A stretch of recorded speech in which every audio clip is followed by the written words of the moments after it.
Boa noite. Bem, aqui hoje o assunto que a gente vai falar é sobre o mercado de trabalho do ator que complementa a sua vida através de outras atividades. No caso de hoje, a gente vai falar sobre produtor executivo e sobre cenógrafo, figurinista, né, as pessoas que complementam o seu trabalho desse jeito. Só para não ser muito repetitivo, mas dando um panorama geral, esse projeto é destinado às pessoas que estão entrando no mercado de teatro e que não têm muita noção do que vai acontecer no dia seguinte, né? Quer dizer, estou me formando, estou aí, tirei DRT, e agora o que eu faço? Né? Porque a gente percebe que isso não é ensinado, ninguém aprende isso na escola. Então, as conversas que a gente está tendo aqui é para tentar mostrar os vários panoramas possíveis para se entrar, com bastante realidade, para se entrar nesse mercado. Então, o papo de hoje vai por esse caminho. Esse ciclo é patrocinado pelo PROMAC, uma lei de incentivo à cultura muito importante, que precisa continuar, não pode ser extinta, estamos com um perigo de ter ela extinta, esperamos que isso não aconteça, é muito importante que continue. Patrocínio da Owens, Illinois, e estamos aqui realizando isso no bairro do Bom Retiro, porque é uma regra da lei que tem que ser apresentada em regiões periféricas, não nas regiões mainstream, tem um viés urbanístico nessa lei, do jeito que ela está configurada. Por isso estamos aqui. Então, eu queria começar a noite de hoje pedindo para os meus convidados aqui que se apresentem, contem um pouquinho para o pessoal a história de vocês, quem vocês são, como é que vocês estão aqui, tá bom? Quem começa? Começa, Ângela? Não. Oi, eu sou Ângela Figueiredo, eu sou atriz e sou produtora cultural. Então, aqui, como produtora executiva, foi a forma que eu encontrei de seguir a minha carreira de atriz, me profissionalizando em produção, para eu poder produzir para mim, para eu poder trabalhar como atriz sempre, e não depender de convites. Mas também gosto, quando me convidam para ser só atriz, eu digo que assim, o melhor da vida. Mas também já trabalhei com figurino e com cenário também, fazendo assistência. Então, estou no lugar certo para conversar com vocês. Tenho uma carreira muito longa, comecei a trabalhar ainda adolescente, autodidata, fiz cursos livres, porque na minha época era mais difícil ter escolas profissionalizantes. Sou de uma família de artistas, então não segui logo de cara a carreira de atriz, comecei indo para um lado de bailarina, me apresentei em companhias ainda adolescente e trabalhava também como modelo, ganhava uma grana boa, trabalhava bastante quando eu era adolescente, e fui me profissionalizar com meus 18, 20 anos, e entrei para a televisão para fazer minha primeira novela em 83. E daí tem muita história que eu vou contando aos poucos, né? Tá bom? Minha apresentação. Então, depois a gente vai conversando e vão surgindo assuntos, tá bom? Bom, eu sou Oswaldo Gonçalves, sou ator, e a carreira de figurinista veio meio que de carona com isso. Um pouco diferente da Ângela, eu não venho de uma família artística, de uma família de artistas, mas eu era ator desde antes de saber que existia teatro, que existia essa profissão. Eu tenho uma história que eu gosto de contar, que assim, quando eu era criança, eu juntava vidrinho vazio, E de vez em quando eu ia atrás da minha casa e tacava na parede, só para fazer aquela cena, some daqui! Pá! Eu achava o máximo, antes de saber que existia teatro. E aí depois, com a escola, aí a escola levava, eventualmente, não era com frequência não, e aquilo foi criando corpo em mim, criando corpo, até que eu falei, é isso que eu quero fazer. E aí a gente dá de cara com a realidade brasileira, né? O que é ser artista? O que é ser artista no Brasil? É bem complicado. E aí você acaba sucumbindo a outras coisas que às vezes te engolem e te tiram da área artística. Então hoje eu me considero privilegiado, porque a outra alternativa que eu achei para ser artista e não ser só ator, foi ser figurinista. Então, além da minha formação como ator, eu comecei a estudar moda, posteriormente fui estudar figurino e me desenvolvi nessas duas vertentes que eu sou absolutamente apaixonado pelas duas coisas. Então, eu acho que isso acaba segurando. Uma outra característica que eu acho fundamental na minha profissão, é que eu não tenho escrúpulos de fazer trabalho como ator. Eu faço os trabalhos que eu gosto. Não interessa se ele está no teatro, no cinema, na televisão, na publicidade ou em evento. Eu faço tudo com a mesma dignidade, tudo com a mesma vontade, tudo com o mesmo prazer. E hoje eu encho a boca para falar que eu sou um sobrevivente disso, porque há mais de 30 anos eu trabalho com isso.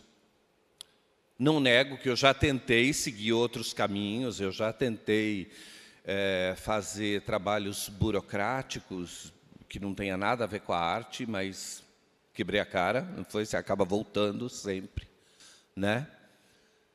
Então, hoje, eu sobrevivo, claro, aos trancos e barrancos, mas da minha arte, do que eu acredito.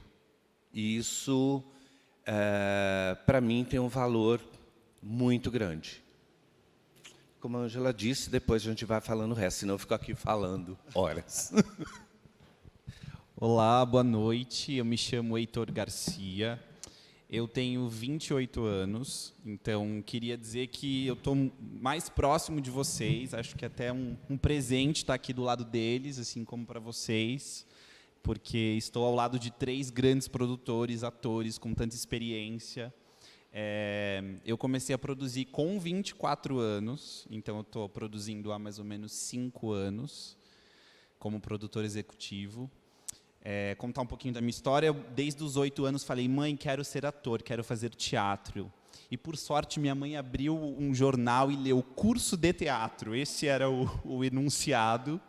E ainda bem, esse curso de teatro era no Teatro dos Arcos, com Eliane Rosseto e com José Renato, nosso falecido José Renato.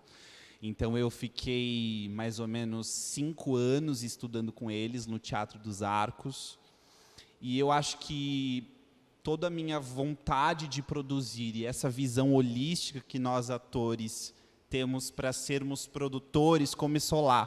Porque Zé formou a gente como companhia. Então, a gente teve uma formação de grupo em que a gente precisava ver o figurino do amigo, a gente precisava ver se o amigo estava iluminado, se o som estava rolando, quem que ia operar, quem que ia fazer a produção, enfim. Acho que começou desde aí. E eu acho que eu tenho um multitarefa em mim, por talento, que herdei da minha mãe. Minha mãe é muito multitarefa, ela é artesã, então ela é artista também. Hoje ela faz alguns adereços de espetáculos comigo. E aí me formei, e aí meu pai falou assim, bom, agora você precisa de uma profissão, né? O que você vai fazer? Com 18 anos, você precisa de uma profissão. E aí, cara? Aí eu falei assim, tá, vou procurar uma faculdade. Eu fui fazer faculdade, sou formado em Relações Públicas.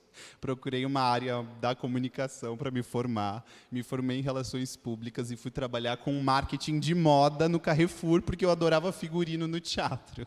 Então eu falei, vou procurar alguma coisa aqui nessa empresa, nesse varejo que me ligue à arte. Fiquei 2 anos no Carrefour. Eu sou sapateador também, então eu trabalhava no Morumbi, tinha uma bolsa de sapateado na Paulista. E a minha aula de sapateado era 7 horas. E eu saía do trabalho às 6. E aí, às vezes, 10 para 6, a minha chefe chegava com muito trabalho na minha mesa para eu continuar um pouco. Aí eu chorava porque eu ia faltar na aula de sapateado e ia perder a bolsa. Então era o tempo inteiro numa empresa, com janela, com paredes e computador, infeliz. E aí, nesse período da faculdade, eu não fiz nada relacionado a teatro. Acho que fiz alguns espetáculos infantis como ator. E aí, depois que eu saí do Carrefour, eu falei, não dá mais. A minha chefe falou, olha, o seu lugar não é aqui dentro. Ela percebeu isso, que eu estava infeliz. Vai aí trilhar seu caminho. E aí eu fui atrás de fazer o meu escritório no teatro. Eu pensava assim, bom, como ator eu não vou conseguir me sustentar, não vou conseguir ter grana. O que eu posso fazer no teatro? Meu escritório tem que ser o teatro, porque, sei lá, o escritório que dá dinheiro, o que eu posso fazer? Aí chegou a produção na minha vida. Eu tinha muito interesse também em trilhar um caminho de direção. E aí o meu primeiro contato com um produtor e diretor foi pela internet, no Facebook, que é hoje o meu atual sócio, o Ricardo Grasson. Eu mandei uma mensagem para ele, porque eu assisti uma peça no CCBB, com o Caco Ciocler, e eu fiquei apaixonado pela peça. Tinha um letreiro que eu falei, nossa, como que arranjaram esse letreiro, né? Eu falei, vou ver, acho que foi o produtor. Mandei uma mensagem para o produtor no Facebook. Eles tinham, o Caco e eles tinham um centro compartilhado de criação na Barra Funda, não sei se vocês lembram, que era um centro que recebia vários atores, vários grupos. E aí eu falei, olha, estou precisando de trabalho, acabei de sair do meu trabalho, posso fazer qualquer coisa aí no centro compartilhado, posso fazer planilha, eu adoro, sou meio autodidata também, então aprendi a editar vídeo, aprendi a mexer no Excel, a fazer flyer. E eu falei, posso fazer o que precisar aí. Aí ele me mandou, não, hoje a gente não precisa de nada, tá tudo bem. Aí, enfim, não consegui. Se passaram 2 anos... E aí um grande amigo meu estava fazendo uma peça que ele dirigia. E aí eles trocaram de teatro, iam remontar o espetáculo que era o Somos Tão Jovens, que tinha o Gui Lobo, o Júlio Oliveira, uns atores jovens. E o Júlio é um grande amigo meu. E me mandou uma mensagem, olha, o Ricardo está querendo um assistente de direção novo. E você, amigo, tem essa vontade de... Estou me prolongando, né? Mas aí eu já concluo a minha história e depois deixo só para eles. Olha, você quer tentar? Amigo, mas nunca fiz. Não, vamos lá, vamos tentar. Enfim, conheci o Ricardo, fiz essa primeira assistência de direção para ele lá no Teatro Augusta, falecido Teatro Augusta também, né, infelizmente. E aí, depois disso, a gente se juntou e começou aí a produzir várias coisas. A gente tem uma produtora há 5 anos, ele já trabalha com produção há mais ou menos 18 anos e... aprendi muita coisa com ele, e posso dizer que aprendi na prática, fazendo, batendo na porta de quem já fazia isso. Então, encham o saco da Ângela, do Isser, do Oswaldo. Foi assim que eu comecei. Acho que é muito importante mesmo a gente ser cara de pau, né, ir atrás de quem aí já está fazendo, para a gente se desenvolver. Porque, além do que a gente precisa buscar como estudo, a prática é tudo, né, gente, na produção. Parece utópico falar isso, mas é uma realidade, né? A gente, com a mão na massa, a gente aprende muito. Então, bom, é isso, resumindo. A gente vê esse aspecto em comum, né, que em algum momento, precisar pôr a mão na massa, né? A gente imagina que ser ator é você ir lá e fazer só o teu papel, fazer a tua tua parte e tal, mas muitas vezes até é, né? Mas quando você vai lá e vai estar atuando e só fazendo a sua parte, outra pessoa está fazendo outra coisa para você poder estar lá, né? Porque o teatro não acontece só com a pessoa subindo no palco fazendo, tem todo um entorno, né? E a questão é que a gente começa o nosso sonho, eu tenho falado isso nos encontros anteriores, não quero me repetir muito sobre ia perguntar para vocês como é que era o sonho lá atrás, né? Mas esse assunto já rolou muito aqui. Você sonhava que ia ser uma coisa a sua carreira, hoje você está vendo que é diferente. Mas o fato é que a gente chega numa conclusão em algum momento que a gente está fazendo teatro. Mesmo que você não está no palco fazendo tal, você está contribuindo para que aquela peça exista. Quando você faz um figurino, você ajudou, você senta no dia da estreia, está lá, aquilo faz parte do espetáculo, né? Quanto que essa satisfação contribui para a gente não ficar frustrado por não estar exatamente no lugar que a gente sonhou antes? Isso existe? Existe essa compensação? Olha, no meu caso, como eu falei há pouco, existe a compensação, porque é igualmente prazeroso eu fazer figurino para um espetáculo. Algumas vezes concebi cenário também, mas eu assumo que não é bem o meu caminho, foi consequência. Agora, figurino e estar atuando é o mesmo prazer. Agora, por exemplo, se eu tiver na parte técnica, como eu tive uma vez só a experiência, eu posso dizer que não é para mim, não é a minha. Eu Você chama de parte técnica? Operação de luz, de som, não consigo fazer direito, não me dá prazer, eu não gosto. Produção, eu acho que vem meio que como consequência, mas também não é a minha expertise. Eu não tenho interesse, o interesse real para isso. É claro que, como o Heitor comentou, a gente acaba fazendo um pouco de cada coisa, porque o teatro é isso, né?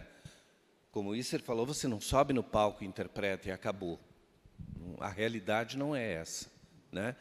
Mas, no meu caso, a satisfação de ver um espetáculo em cena, onde eu assinei o figurino e eu conversei com cada ator, sendo ator, entendendo as necessidades dele, entendendo as necessidades do diretor.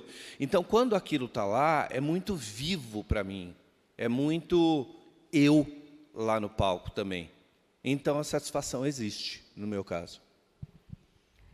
Eu também. Eu, como produtora, tenho uma enorme satisfação de assistir um espetáculo que eu produzi, sentar na cadeira e olhar a cortina abrir e eu faço... eu fico doida, eu acho muito, muito maravilhoso. Eu gosto muito. Tudo que eu produzi, eu fiquei muito satisfeita, inteiramente agradecida de ter participado, de ver um colega em cena e saber que ele está lá e que eu ajudei tudo a acontecer. Porque quando a gente produz, tem várias formas de produzir. Você pode ser um assistente de produção que você vai ajudar um determinado setor da produção. Existe uma direção de produção onde você vai ter uma visão global daquilo. Você vai fazer uma produção executiva onde você vai ralar para caramba, você vai na 25 fazer compras, você vai buscar o alfinete, aquele botão, para todos os setores da produção você vai estar amparando. Então, a produção tem diversas formas da gente trabalhar. Acho que eu já trabalhei em todas. Você pode também, na produção, ser só aquela parte burocrática, que faz a administração e a prestação de contas. Né? Então, a gente tem, dentro da produção do teatro, você também tem uma vertente enorme. Já passei fazendo assistência de figurino, conversando com cada ator e achando genial, porque quando a gente é ator, a gente quer saber como a roupa está em mim, como eu estou. Eu vou perguntar para o meu figurinista, está bom, está me vendo bem? E quando a gente está fazendo figurino, ou uma assistência de figurino, a gente está olhando todos. Então, quando você escuta um ator fazendo aquelas perguntas tão individuais, você está falando assim, caramba, mas ele está preocupado se o negócio que prende o cabelo está certo, enquanto a gente está olhando o exército de soldados junto com o protagonista, junto com ele também. Então, é muito rico. Tudo que a gente faz no teatro é muito rico e muito abrangente, mesmo num monólogo, que você está sozinho em cena, você tem a parte técnica, você nunca está só, porque alguém vai operar a luz, vai operar o som, vai ter vídeo, ou o figurino, talvez você esteja arrumando o seu figurino, você não vai ter uma camareira te ajudando, mas você nunca está sozinho. O teatro é muito... Não, você não faz sozinho, não é? Acho que tinha mais uma coisa que eu ia completar, que você falou, que eu agora esqueci, mas depois eu continuo. Eu acho que a minha perspectiva como ator, depois que eu comecei a produzir, mudou completamente. Eu acho que é muito fundamental para todos os atores, em algum momento da vida, produzir alguma coisa, ou estar dentro de algum setor da produção, né? Porque, hoje em dia, produzindo, eu vejo atores que nunca tiveram um contato com essa outra área, que realmente só chegam lá, fazem o papel deles e vão embora, de outros atores que já tiveram em contato com a produção, e a diferença é discrepante, né? Então, eu acho que isso é muito fundamental, todos os atores passarem por algum tipo de processo de produção. Eu ainda estou me descobrindo, né? Eu estou há pouco tempo produzindo. Então, eu tenho uma questão que eu gosto de muita coisa. Então, ainda não consegui achar o que realmente me satisfaz, além do meu trabalho de ator. Eu acho que ainda não consegui descobrir isso. Eu sou apaixonado por dança, sou bailarino, sou sapateador, gosto de teatro de prosa, gosto de musical, gosto de figurino, gosto de visagismo, de produção. Então, acho que eu ainda tenho que exercer algumas coisas para eu ver o que também me desperta, como ser ator me preenche, o que também vai me preencher como o ator me preenche. Mas, Heitor, eu acho que tem uma coisa bem do teatro, que é uma constante descoberta. Então, você vai estar se descobrindo, independente do momento de carreira que você estiver. Sempre, sempre. Cada trabalho é um novo trabalho, onde você vai aprender coisas novas, vai descobrir coisas novas. Até o produtor, né? Sim. Está sempre inclusive, aprendendo. Claro. É uma fórmula, né?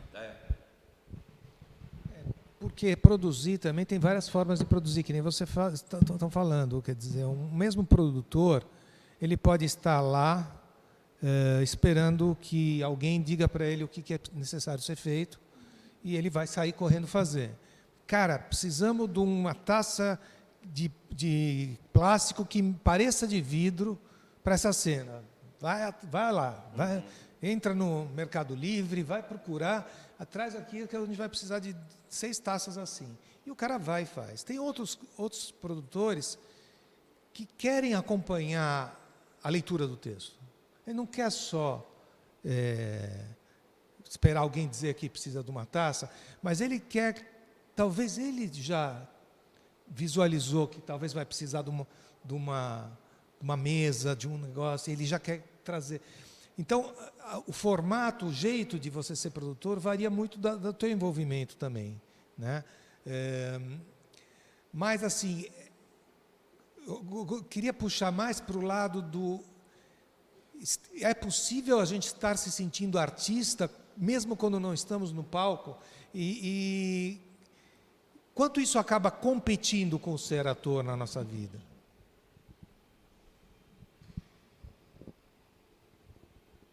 Como é que é? Como é que é de novo?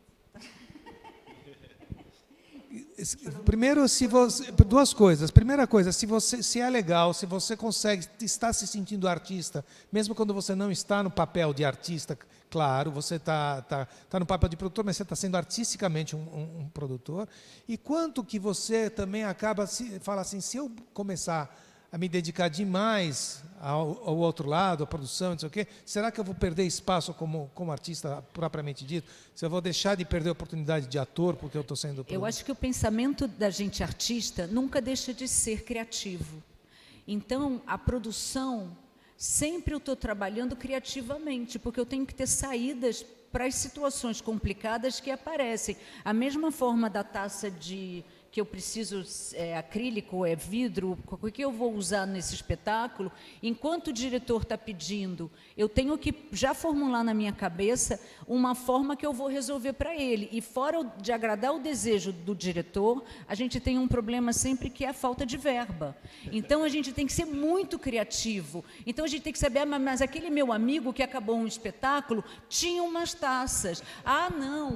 Não sei quem, não, num depósito eu passei, estava andando na 25, eu vi umas caixas de taças. Então, a gente tem que estar sempre muito ligado em tudo o que está acontecendo, com tudo em volta, para justamente, na hora de produzir, a gente ter, seja lá em que parte da produção, numa assistência de figurino, num cenário, numa lei, seja que ordem for, você tem que ter sempre uma criatividade para ajudar essa produção.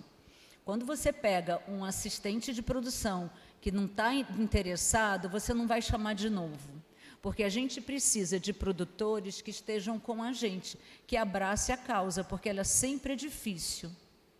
E acho que nunca a minha carreira de produtora vai competir com a de atriz, elas andam muito abraçadas. A minha atriz, ela está sempre aí, se eu tiver que trabalhar como atriz, eu vou falar, agora a produção para. Se eu produzo o meu espetáculo, eu agora vou voltar com o meu monólogo. Então, o que eu fiz? Eu estou ensaiando, porque quando chegar lá que eu vou estar em cartaz, a produtora vai ter que aparecer. Então, quanto mais confortável, é um monólogo que eu já fiz, é uma reestreia. Então, quanto mais confortável eu estiver segura de mim em cena, quando eu puder separar, eu vou estar inteira para estar em cena. Então, mas isso são coisas que a gente vai adquirindo, uma fórmula. Então, não há uma competição entre a produtora e a atriz. Pelo contrário, eu somo.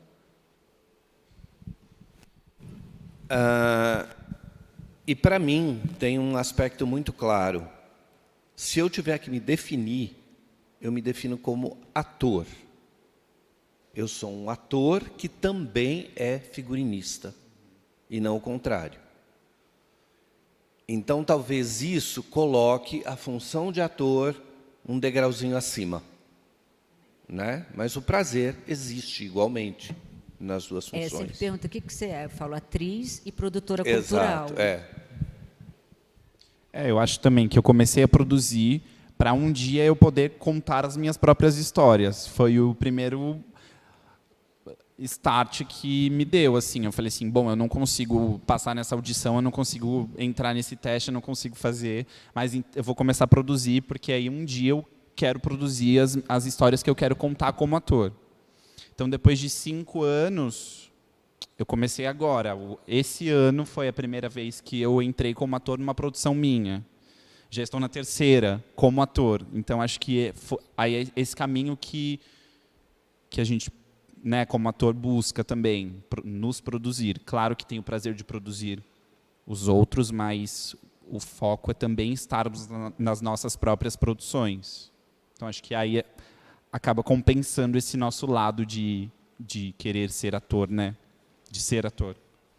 Mas muitas vezes eu conheço gente que começou assim e que depois enveredou pela produção e ficou na produção, né? E ficou feliz na produção. Porque, de repente, fala assim, pô, eu gosto disso, né? Eu acho legal fazer essa parte, se corre e vai e tal. O ator fica muito preso, né? Você tem que estar lá toda a sessão, não pode falhar. O produtor entregou, vai para casa. Então, tem outras né, compensações que acontecem. Então, tem gente que acaba indo para a produção e ficando feliz em não estar mais, porque tem um prazer ainda de estar contribuindo para que a peça exista, né, que a arte aconteça, você se sente autor daquilo que está fazendo, mas não sofre os efeitos colaterais ligados a isso.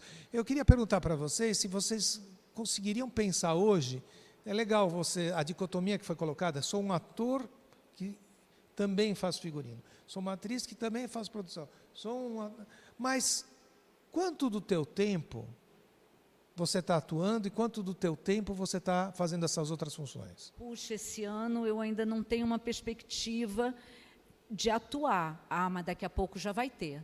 Porque eu não vou deixar também fugir muito. Alguma coisa vai acontecer. E aqui, eu posso estar produzindo uma exposição, posso estar produzindo um documentário, tudo ligado a alguém, a algum amigo, a trabalhos meus, ideias que eu tenho, mas eu sei que eu vou estar produzindo para mim, já estou escrevendo o projeto para entrar nos editais, se não rolar, qual vai ser a forma que eu vou fazer para acontecer. Tem projetos que demoram 2 anos ou mais para acontecer, mas eu estou fazendo outros e não dá para largar, tem que ficar tentando. E, muitas vezes, como atriz, eu não ganho. Eu vou ganhar, talvez, a passagem para chegar no teatro, porque às vezes a bilheteria não vai ajudar. Então, muitas vezes, o trabalho de produtora, eu tenho uma remuneração melhor. Também, dentro de uma produção de teatro, fazendo uma assistência num figurino ou num cenário, vou ter uma remuneração X. Como atriz, às vezes a gente tem um cachê para ensaio e a bilheteria que vai dividir com os colegas, e às vezes não dá. Às vezes você tem um cachê que vai ser aquilo e pronto. É o que você conseguiu para o ensaio e foi. E às vezes pode acontecer até de você ter uma remuneração. Mas, se a gente é convidado por um filme com recursos, você tem uma boa remuneração como atriz, como ator. Se você vai fazer uma novela, você vai ter uma remuneração, você vai ter muitas vezes o transporte, vão vir na tua casa te buscar, vão te alimentar, vão te levar de volta para casa. Então, existe dentro da carreira de atriz e ator também diversos segmentos. Agora, o ator de teatro, o ator underground, o ator que faz aqui, que roda por essa cidade, geralmente, a gente ganha muito, muito pouco. Mas, se a gente tem uma lei de incentivo que nos dá alguma remuneração, a gente já fica feliz, que fala, putz, que bom, né? Então, eu acho que é um pouco isso. Até completando um pouco a Ângela, estava nessa linha de raciocínio. Eu acho que a nossa profissão de ator, ela depende de muitas questões, né? De muitos aspectos exteriores, né? Não é só a gente se formar que a gente vai começar a trabalhar e vai ganhar bem, né? Ainda mais hoje em dia, né? Que tem muita gente na internet, muita gente fazendo. Então, é como se fosse irregular, né? Qualquer um pode ser ator hoje em dia, né? Qualquer um... O que você precisa para ser ator e pegar um bom trabalho, né? Então, eu acho que isso influencia um pouco nessa pergunta do Isser, que é o quão a gente se dedica para ser ator ou produtor. Nesses 5 anos de produção, eu me dediquei completamente à produção executiva, assim, a produtor. Foi muito pouco o meu trabalho de ator. Por conta disso, porque eu precisava de grana, precisava correr atrás e não conseguia nenhum trabalho como ator. E também, aí acho que são escolhas pessoais, né? Talvez eu preferia trabalhar como produção executiva ali dentro do teatro do que ir fazer alguma coisa como ator que não iria me satisfazer como artista. Aí acho que são caminhos pessoais, assim, de escolha. Mas fiquei mais tempo me dedicando à produção executiva e agora que estou começando a fazer trabalhos como ator na produtora. E aí você está me dando um gancho, quer dizer, vocês já estão me respondendo. Eu perguntei, primeiro vocês falam assim, como identidade, eu sou um ator tem um complemento, que é outra coisa. Quando eu falo, e teu tempo? Aí já começa, não, eu estou mais aqui e aqui, não, realmente estou trabalhando mais em produtor do que de ator. Tempo. E a terceira coisa seria, e teu dinheiro? Vem da onde? Né? E aí a gente chega na conclusão, o dinheiro vem muito mais das outras funções do que da função de ator normalmente, né? Por isso é importante. Agora, tem um outro dado que eu acho importante colocar para eles, que é assim, você vai fazer um teste no comercial, de uma peça, vai fazer tem lá 50 atores, um vai entrar, 49 vão para casa, tá certo? Assim, não é um exagero que eu estou falando, tá, pessoal? Não é. Eu estou sendo... 49 ainda 49 foi justo. Que 149. Que foram... Porque para chegar nos 49 que foram no teste, 250 mandaram currículo, tá? Então, a proporção é por aí. Mas o ator que faz o teste e tal, deu, não deu, volta para casa, acabou aqui a chance dele. Quando você é produtor de uma peça, você está em atividade, você está em contato com as pessoas, você está lá, você está junto com os outros, as oportunidades estão passando por perto, né? Acontece muitas vezes você entrou para fazer uma coisa, você acabou de fazer uma peça, né? Você entrou como assistente de direção, fez, ok, até que o ator não saiu, e, de repente, você estava lá pronto para entrar e assumir o papel de ator e fazer. Isso não aconteceria se você estivesse em casa, né? Então, tem esse outro lado. Você, às vezes, vai fazer uma outra coisa. Claro que se você fizer com tesão, seja ser ator, seja ser produtor, vai ser legal, vai ser bom. Você vai estar... E ainda vai te dando oportunidades de também vir a atuar, né? Acho que todo mundo tem histórias dessas que pode contar, né? Que estava lá e aquilo me causou que eu fosse um trabalho puxa outro trabalho. Então,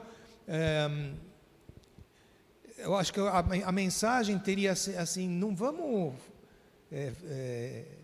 cortar nossas posições. Tudo que eu puder contribuir é um jeito de eu chegar lá, né? Acho que tem isso. É o fazer artístico. O fazer artístico é muito abrangente. Então, eu acho que é isso que a gente precisa entender para sobreviver de arte, talvez. Porque se você focar só em um caminho, por exemplo, eu sou ator, mas eu só quero fazer teatro. É uma opção, é uma escolha. Mas talvez você passe a maior parte do seu tempo desempregado, sem trabalho. É uma escolha, né? Se você se dispõe, como o Isser colocou, a estar no processo criativo, de alguma forma, você está naquele ambiente, você está respirando arte. E isso proporciona outras coisas, né? Eu vejo muito assim o meu trabalho. Está envolvido no fazer artístico, isso já é bem positivo, não é? Eu acho que eu cheguei muito mais próximo de oportunidades dos meus sonhos produzindo como produtor do que se eu tivesse só em casa como ator, estudando tentando me aproximar dessas pessoas. E como o Issa disse, eu produzi uma peça em que o ator era o Leonardo Midiorin. E aí eu fiz assistência de direção, conhecia tudo, conhecia a peça, né? A gente está ali envolto ao projeto, a gente viu tudo como foi realizado, sabe as marcas, sabe tudo. E aí quem seria a pessoa mais fácil para substituí-lo, né? De pronto para uma apresentação? Claro que seria o Heitor ali, que também é ator, conheceu o processo, e isso aconteceu 2 vezes comigo na produtora. Então, eu fiquei muito mais próximo de exercer o meu trabalho como ator, envolto com a produção. Isso é muito legal, né? Tem uma outra forma que é grupo, companhia. há 10 anos atrás, 11 anos atrás, eu formei uma companhia com uma outra atriz. Então, de uma certa forma, por mais que eu esteja fazendo outras coisas, eu tenho essa companhia com essa outra atriz. Então, nesses 10 anos, a gente já montou 3 espetáculos e, na época da pandemia, a gente ganhou um Aldir Blanc por Histórico em Teatro, a gente ganhou o prêmio e a gente montou 3 textos curtos de 3 autoras daqui de São Paulo, não são paulistas ou são, mas moram aqui. Então, a gente fez mais 3 espetáculos curtos, mas então temos 6 espetáculos. Então, de uma certa forma, também tem um apoio. Você não está tão só. O trabalho de grupo, às vezes, proporciona, de uma certa forma, uma continuidade dentro de uma veia artística que você tem, se você se identifica de alguma forma. Tem o grupo Parlapatões, eu já trabalhei com eles em inúmeros projetos. Não sou do grupo, mas sou uma agregada. De vez em quando eu estou por lá. Não sou uma palhaça, mas como eles fazem, não sou uma palhaça no sentido que não tenho esse talento, mas como eles fazem projetos diferenciados também, de várias formas, já me encaixei com eles. E me encaixei no Festival de Peças de 1 Minuto. Como atriz, fui convidada para fazer parte daquele grupo, éramos 10 atores, peças de 1 minuto. Num determinado momento, virei produtora associada. Levei o Festival de 1 Minuto para Portugal, no Ano do Brasil em Portugal, em 2013, e depois para o Uruguai, por invenções que eu tinha, e falava, vamos fazer? Eles falavam, vamos fazer, e conseguia fazer também. Então, era não sou do grupo, mas virei uma produtora associada e atriz do grupo. Então, o trabalho de grupo, de uma certa forma, se a gente encontra turmas que tenham uma identificação, de alguma forma, é uma possibilidade do trabalho de ator também fluir bem. Então, a gente usa a parte de produtor, porque, num grupo, a gente precisa exercitar o fazer de trás e o fazer em cena. Então, acho que também é um colorido que botei aqui na nossa discussão, essa possibilidade. Não, é legal, legal. Agora, como contraponto, eu vou fazer a pergunta para ver se, olhando por esse outro ângulo, alguma coisa complica. Existe um risco de, a partir do momento que você começa a ser produtor executivo, você começa a ser figurinista, né, que o mercado começa a te ver só como figurinista e ninguém mais te chama para atuar, porque fala assim, não, o Oswaldo Chave, ele é bom figurinista. Então, algumas pessoas param de te enxergar como ator, param de te enxergar como atriz e começam a te enxergar mais como produtora. Isso é um risco? Existe um perigo nisso? Eu acho. Sim. Eu acho que, sei lá, eu produzi uma peça do Elias Andreato quando eu comecei a produzir, e aí, depois de 3 anos, Elias foi saber que eu era ator. E quantas oportunidades que eu podia ter para estar num espetáculo do Elias, né? Então, aí está um risco. Né? Quantos diretores que eu conheci que eles nem imaginam que eu sou ator. Cabe a gente estar exercitando a nossa posição toda hora, né, como ator. Concordo. Eu acho que, às vezes, a parte, assim, pode acontecer de você não conseguir estar se produzindo para estar em cena, não ter nenhum convite como atriz e estar tendo muita produção. Então, eu acho que não sei se eu já cheguei a pensar em a Ângela é só produtora, mas eu já pensei, muitas vezes, caramba, se eu não estiver em cena, eu não vou mais ser atriz, eu só estou produzo isso, produzo aquilo, faço aquilo, e não estou voltando à cena. E aí, não, mas o mundo dá volta. Então, eu volto para a cena, mas já aconteceu. É que eu tenho muito tempo de carreira, então já tive essas ondas. Assim, já achei que isso ia acontecer. Vou ser só atriz, eu vou ser só produtora daqui para frente. Mas, por sorte, não aconteceu. Sorte minha. Isso é muito curioso. Eu acho que depende a forma pela qual você chega num processo de trabalho. Às vezes você chega como produtor, no caso de vocês, ou eu chego como figurinista, e eu vou ficar conhecido como figurinista naquele círculo de profissionais, né? Até que se rompa aquilo de alguma forma e as pessoas lembram que eu também sou ator, né? E são fases, eu acho, são fases. Depende os profissionais com os quais você está envolvido, depende o processo, são momentos, mas acontece. Em termos práticos, vocês se sentem hoje viabilizados economicamente? A vida de vocês é equacionada? Quer dizer, a gente sabe da questão da insegurança que existe no nosso meio, tal, né? Mas vocês sentem que hoje vocês estão viabilizados como artistas dentro dessa configuração que vocês se propuseram?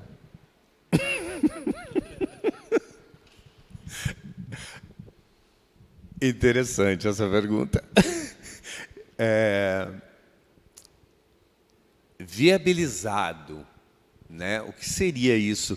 Eu acho que a gente precisa levar em conta também o contexto que a gente está vivendo. Eu sou virginiano, sou metódico pra caramba. Eu também.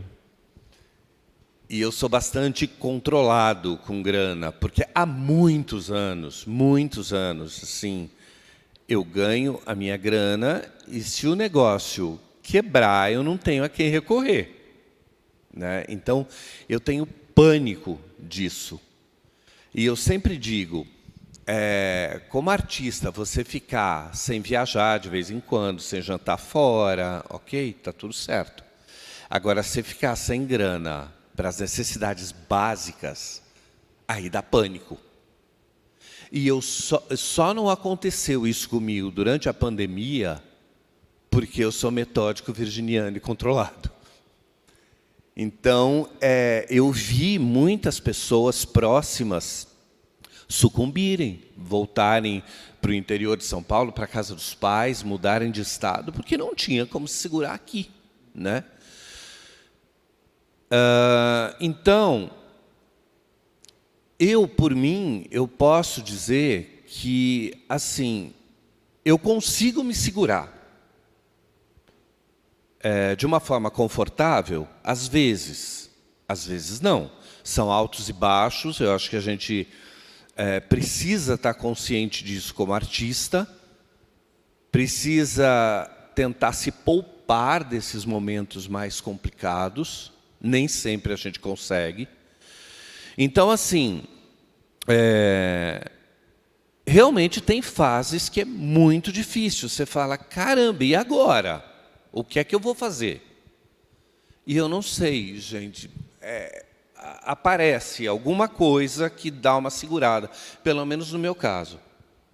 Eu concordo com você. Eu não sei se é Dionísio, se é o anjo da guarda, se é algum orixá, não sei. Eu também eu não sou virginiana, mas eu acho que o trabalho contínuo de produtora, tenho uma produtora, então tenho também, de alguma forma, como me ajeitar. Mas tem momentos muito difíceis, a gente tem que estar preparado. Às vezes a água está por aqui, às vezes a água está por aqui. É muito complexo, mas eu tenho um trabalho contínuo e longo. Então, mas não tem conforto. É sempre uma batalha e sempre você tem que pensar o próximo ano já, o que vai acontecer e estar preparado para isso. Talvez eu vá arranjar um emprego de alguma coisa dentro de uma produção, falar com os colegas para ter como conseguir. Eu acho que isso faz parte geral. E a nossa carreira, eu acho que assim é tão louca que naquele momento que você está sem trabalho, que você está péssimo de astral, que você está até sem esperança, é o momento que você tem que estar melhor para o mercado, né? Porque se você se trancar em casa, aí é que ferra mesmo, aí é que as coisas não acontecem, né? Então é bem complicado. Acho que somos autônomos, né? Sendo atores, sendo produtores. E eu acho que a gente cresce com uma estrutura de que a gente tem que ter um salário, de que a gente vai ter o VR, a gente cresce com isso, né? Que a gente precisa de um salário fixo todo mês. Então, para mim, eu demorei um pouco para me preparar psicologicamente para essas faltas que o trabalho de qualquer autônomo tem, né? A gente precisa ser muito preparado e programado, né? Às vezes também não é possível para o nosso financeiro, né? Porque um mês a gente vai ganhar dinheiro, outro mês a gente não vai ganhar dinheiro, né? Não vai ser um salário que vai pingar lá todo mês, sendo ator, sendo produtor, né? Sendo artista. Então, eu acho que isso é um pensamento que a gente precisa ter, construir, e que a gente tem, além disso, por exemplo, meu parceiro acorda, vai para o escritório dele, acaba o dia dele, e ele sabe se ele trabalhar lá ou não, ele vai ganhar o dinheiro dele no final do mês. A gente tem que acordar e a gente tem que fazer o nosso trabalho, né? Não tem como a gente dar o privilégio de acordar e ficar tranquilo ou só mandar um e-mail, né? A gente tem que ficar buscando o trabalho o tempo inteiro, seja na carreira de ator, seja na carreira de produtor, né? Então, eu acho que isso é um ótimo gatilho para a gente. A gente precisa correr atrás. Não vai... Parece genérico que eu vou falar, clichê, mas literalmente, se a gente não for atrás, não chega, né? A gente tem que fazer o nosso trabalho, a gente tem que produzir o nosso trabalho, né? E isso tira completamente a gente do conforto, né? Da área confortável. E é uma estrutura que é diferente na nossa cabeça, né? Que não era para... que a gente não foi criado para isso. A gente foi criado para ir até o trabalho, chegar lá e trabalhar. Não para a gente correr atrás do trabalho, né? Eu não lembro quem falou essa frase, mas eu acho genial, que as pessoas têm que matar um leão por dia para garantir a sobrevivência. O ator tem que sair e procurar o leão para depois matar. Eu acho genial isso. Não, mas ao mesmo tempo, né, quer dizer, a gente às vezes tende a achar que é só a gente, mas um sorveteiro também é a mesma coisa, né? Ele não tem o salário no fim do mês. Se ele vender sorvete, ele tem. Quer dizer, existem muitas áreas que você tem. Por isso que eu falei, qualquer autônomo, né? Existem muitas áreas, mesmo fora da arte.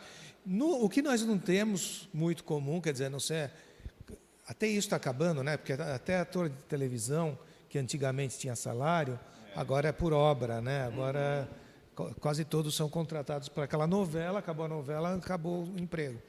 Mas existia para vocês que são jovens não devem conhecer, existia uma época que você tinha um emprego de ator com carteira assinada, no SESI. Né? No Teatro Popular do SESI, quando você conseguia um emprego no SESI, você passava a ser o ator de repertório da companhia, estava sempre ensaiando no espetáculo, sonho, tal. Né? Tinha férias, tinha 13º, né? Você não estava tão dentro do ambiente do teatro como as outras pessoas que tinham fazer um projeto, vou estrear, tal. O SESI era um mundo à parte.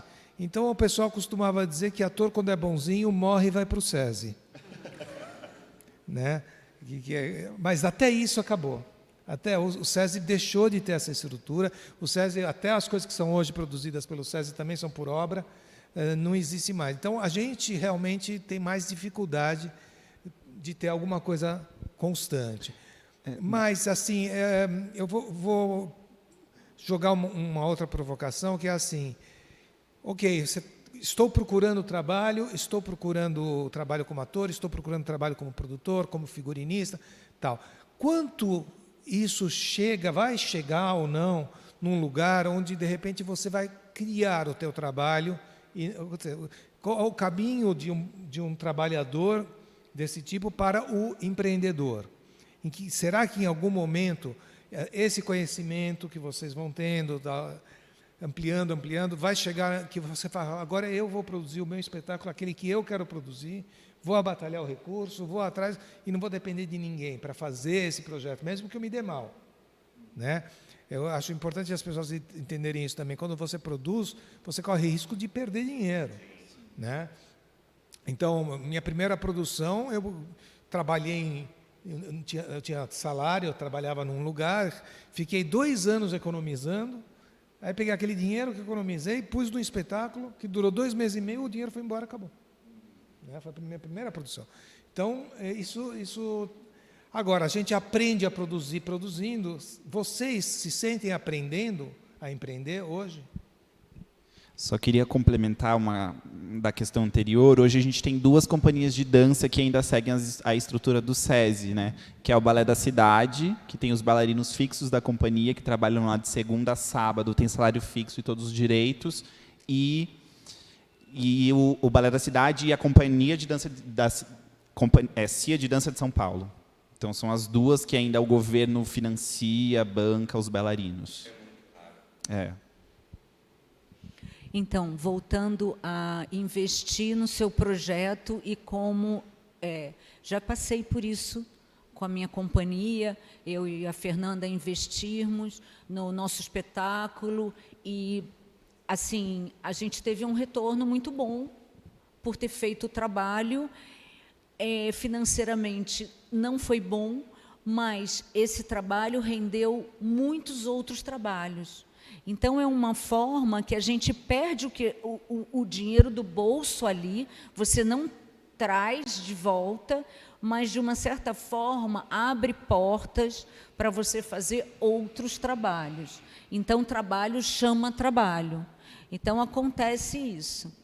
Investe, se ferra, mas depois outras coisas vão vir em troca desse trabalho que você investiu. Às vezes demora, às vezes a gente fica meio arrasado durante um tempo, prejudicado, mas as coisas acontecem, porque também se desistir, se parar aí, não dá.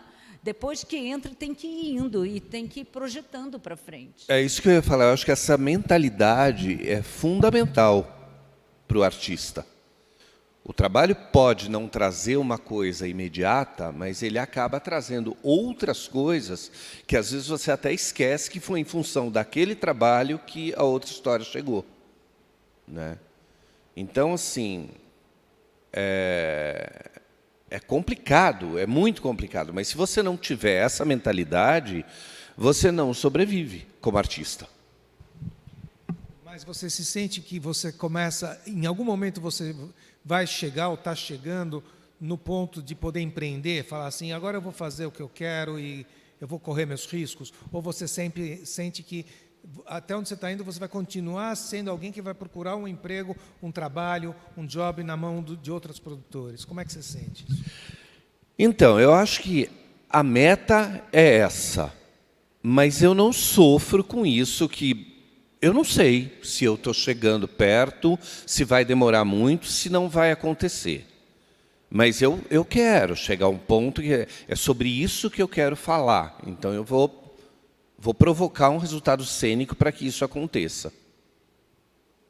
Não sei, mas eu não sofro com isso. Entendeu? Entendi.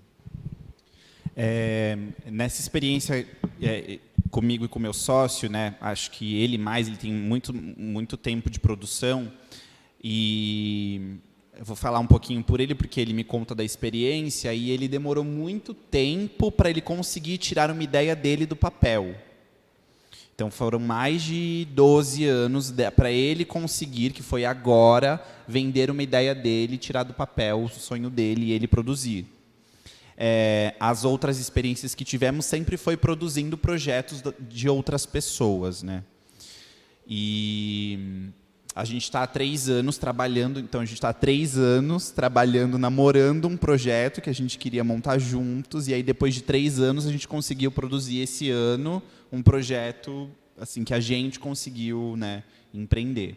Mas sempre dependendo de financiamento de outros meios, nunca colocando dinheiro do nosso bolso, né? Sempre vendendo a nossa ideia e conseguindo financiamento de outros meios. Mas risco de vocês, quer dizer, vocês que estavam correndo risco. Quer Exatamente. dizer, o empreendedor não é aquele cara que tem que ter capital no bolso para pegar esse dinheiro, não. Você pode batalhar o capital, você pode ir atrás do capital. Exato. Né? Mas o empreendedor é aquele cara que está no centro do risco. É o cara que vai ter que pagar todo mundo, de qualquer jeito vai ter que pagar os outros, né? Sim. E pode ganhar muito dinheiro, pode perder muito dinheiro, mas você, por exemplo, está sentindo que você está caminhando para esse lugar de empreendedor? Não, eu acho que em 5 anos a gente só está fazendo isso. A gente só está no centro do risco, porque a gente é uma aposta, né? Todo projeto é uma aposta, e a gente tem que estar como empreendedor nele, porque senão quem vai, né? Por nós, quem vai? Então, com certeza, acho que esse é um longo caminho, né? Não tem um final também, né? E eu acho que é muito irregular. Às vezes pode ser um sucesso e às vezes não, né? É um risco, sempre. Você não acha, Ângela? Não, com certeza. Eu estou nesse momento, Ícia. Eu estou num momento de empreender. Eu tenho o meu monólogo que eu vou reestrear. Eu estou fazendo com recursos que eu tenho. Então, é um risco enorme. Eu estou exatamente nesse momento. Eu estreio dia 29 de setembro, 5 apresentações, 1 por semana. Eu já tenho calculado o meu risco, já tenho uma garantia para o meu prejuízo. E pode ser que eu tenha um lucro, pode ser que eu tenha uma carreira bem-sucedida. Mas, nos dias de hoje, a gente levar o público ao teatro ainda está mais difícil devido ao afastamento durante a pandemia. Então, ainda não tem um fluxo. Tem espetáculos que estão cheios, mas tem muitos espetáculos que não estão cheios. E isso já era antes e se agravou. Mas é isso. Essa palavra é muito boa. Sou uma empreendedora, estou empreendendo agora. Nesse momento, estou me preparando. Vamos ver, depois eu conto para vocês. E um outro fator que eu queria que vocês comentassem, que agrava um pouco esse nosso aspecto, assim, é que a gente sempre está muito dependendo da aprovação alheia, né? E isso faz parte da nossa profissão e não tem jeito, é inescapável. Isso, a gente, que nem você está falando, você vai fazer teu monólogo, você vai dar muito do teu sangue para fazer ele, você vai investir todos os recursos, vai correr riscos, vai investir tempo, tal, e está correndo um risco grande de chegar e não dar em nada, acabar vazio, não tem ninguém. Isso é muito triste, mas mais triste do que o aspecto em si é a sensação de rejeição, porque você está lá, é você, né? Você, ator, está muito exposto a isso, né? Então, você lidar com a rejeição é uma coisa que a gente vai fazer a carreira inteira. Seja no teste, quando tem 250 currículos, 50 vão fazer teste, 1 entra. Quer dizer, quantas pessoas estão se frustrando e se sentindo rejeitadas, né? E aquele que entrou, quando estreia, de repente a pessoa não tem público e tira do cartaz, né? Então, também isso, quer dizer, lidar com mesmo quando você é empreendedor, mesmo quando você faz todos esses outros aspectos, você ainda lida com a rejeição o tempo todo. E como a gente, artista, a gente está lá pessoalmente, a rejeição atinge a gente direto. E a gente precisa se fortalecer para não deixar que isso nos derrube, porque senão a gente não consegue viver assim. Tá certo? Como é que vocês acham que vocês conseguem se fortalecer nesse sentido? Olha, eu acho que, como ator, é muito pessoal, né? Você tem que lidar com a sua dor sozinho, com a sua rejeição. E aí, como produtor, você tem que lidar com o grupo todo, né? Porque aí um projeto rejeitado afeta um grupo todo, né? Isso é uma responsabilidade, né? Vira uma questão ainda maior, né? Você como produtor. Porque o nosso você estava falando de rejeição, e o nosso projeto também é rejeitado, também tem que passar pelo crivo de outras pessoas, né? Tantas outras. Então, a rejeição respinga no grupo inteiro, né? Tá aí uma responsabilidade que a Ângela irá responder.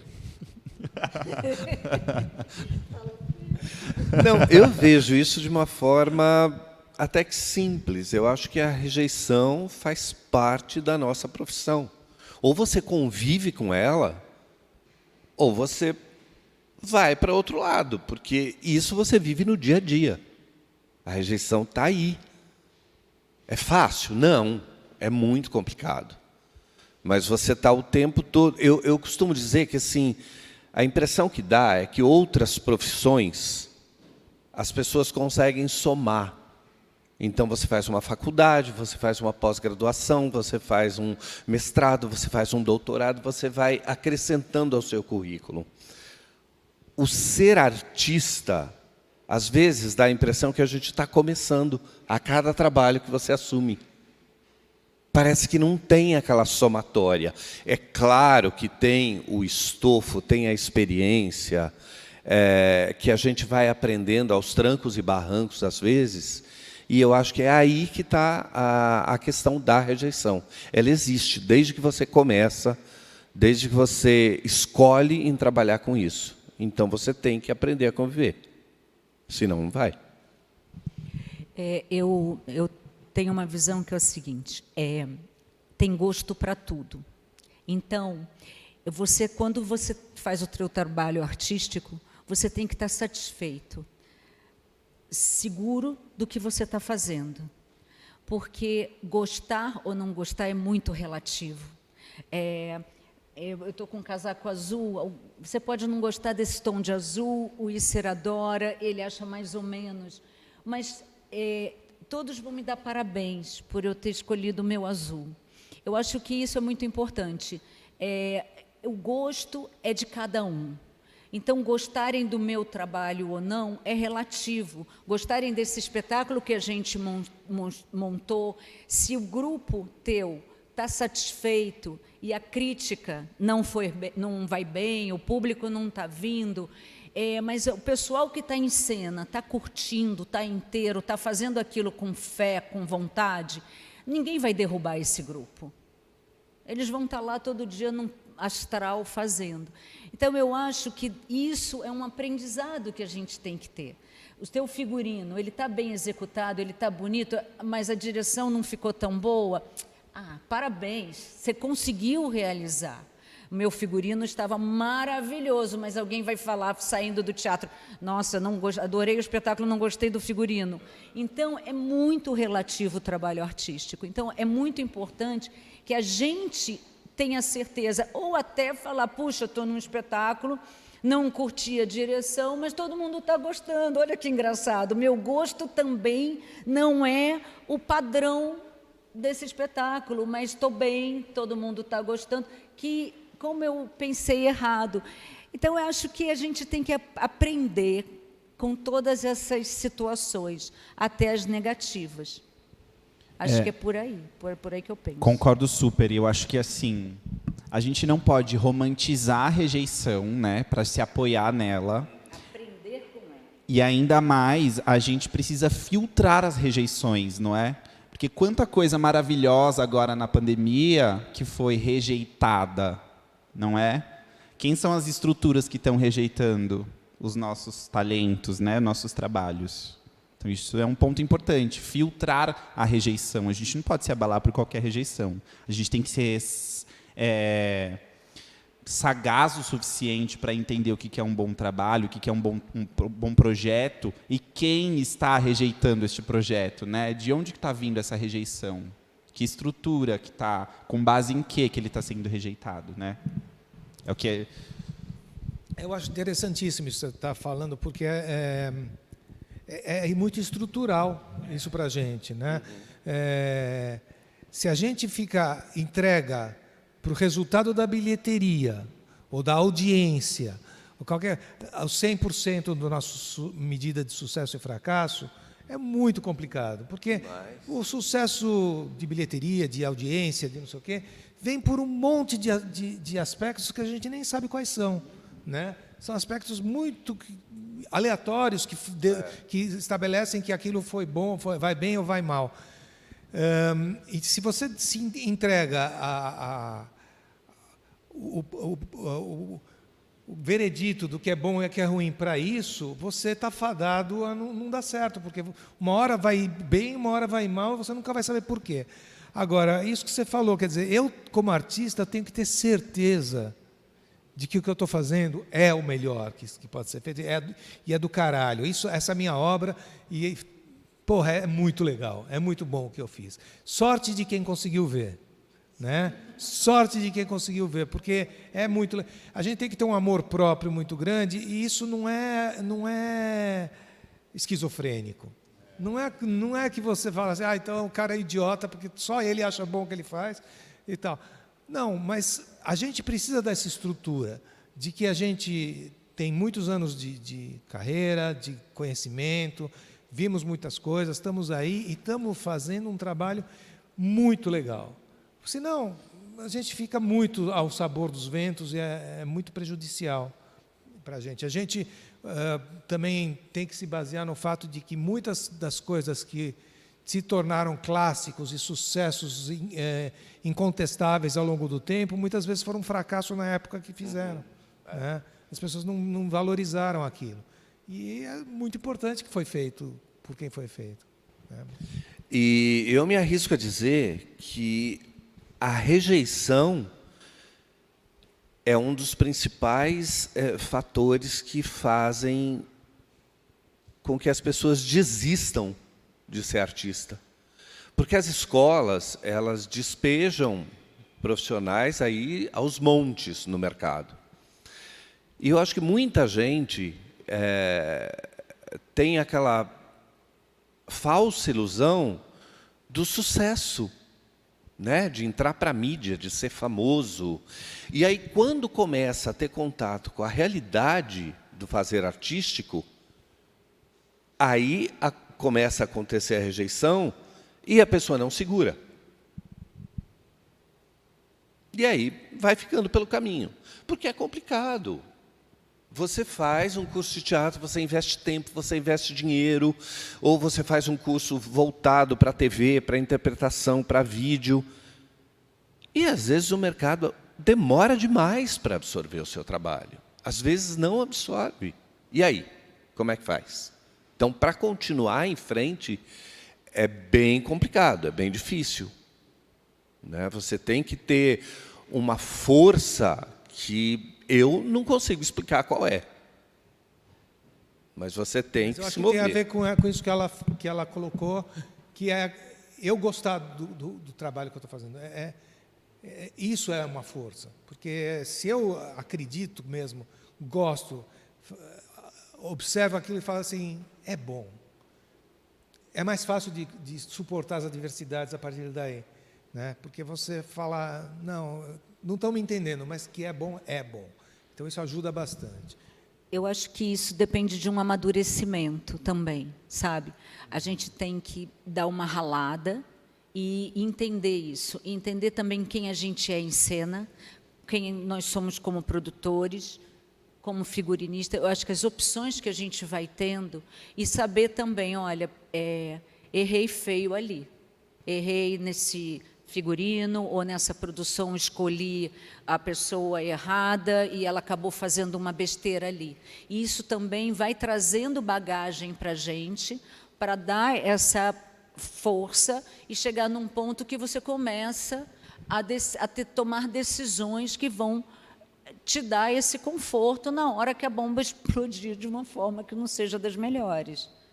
Então, eu acho que tem você que está há 5 anos, 3 anos, mas que está começando, você já traz uma bagagem e daqui a 5, 10 anos você vai falar, caramba, nossa, há 5 anos atrás eu pensava nisso, agora já cheguei aqui, ali tal pessoa, tal, que considerei erros, foram o que mais me ensinaram a ser melhor.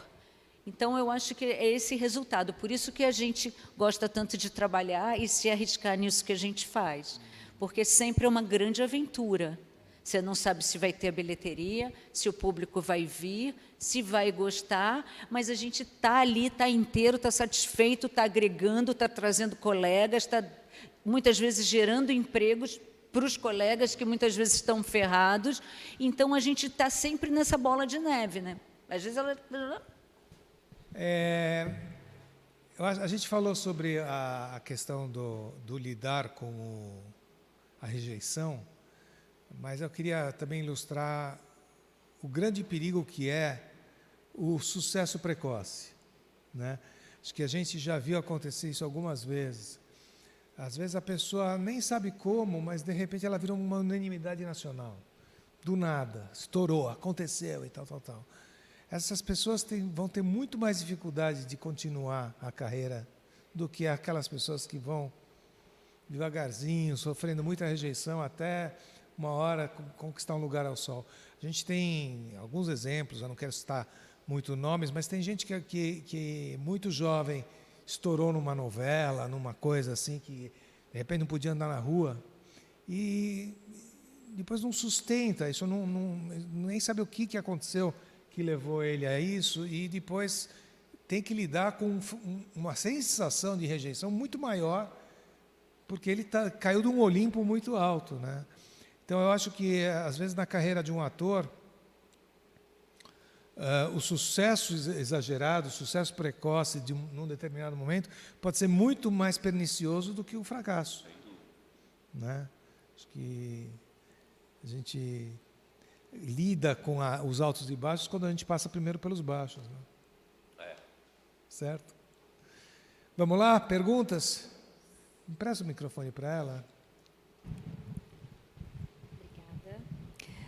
Bom, vamos lá. Vocês me ouvem bem aí? Sim. Então tá. A primeira pergunta é da Catarina, e ela perguntou se tem algum curso de produção que vocês recomendam e quais são os tipos de produção que existem ou que são mais comuns.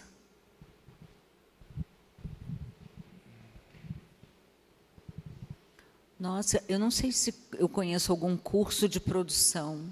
Eu tenho que me lembrar, mas eu sei que conheço produtores, produtoras que fizeram online por conta de Aldir Blanc ou PROAC direto, incentivo, que fizeram alguns cursos online, que deve estar disponível no YouTube, e que são profissionais excelentes.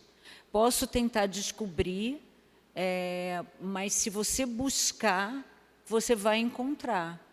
Agora, eu não sei, não vem na minha cabeça um curso para falar o tal lugar.